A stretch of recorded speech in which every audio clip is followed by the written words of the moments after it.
अस्सलाम वालेकुम दोस्तों, मैं हूँ आपका दोस्त हकीम नवीद। अच्छा दोस्तों, हम लौंग को मद्दब्बर करना यानी इसकी ताकत बढ़ाने के लिए हम लौंग को मद्दब्बर करने की आपको तरकीब बताते हैं। हम इसके बाद नमर्दी और हब्बे शिंगरफी के नुस्खा जात देंगे। इसमें ये लौंग मद्दब्बर उसी नुस्खे में पड़ेंगे, इसलिए हमने पहले इनको मद्दब्बर करने की एक तरकीब बता रहे हैं।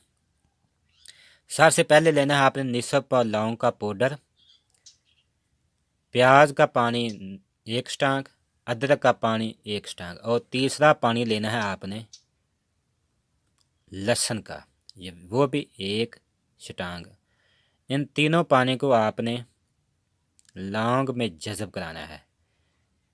पानी डाल दें और इसे धूप में खुश्क करें।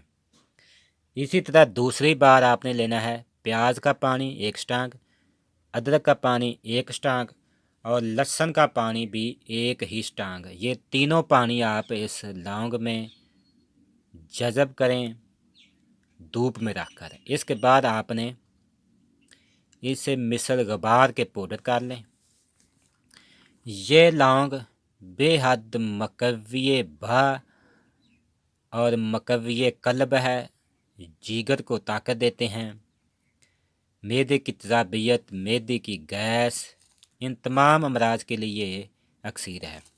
ये लौंग आप मकवी बा नुस्खा जात और मैदे के नुस्खा जात में भी डाल सकते हैं। ये आपको हम निराली तरकीब बता रहे हैं।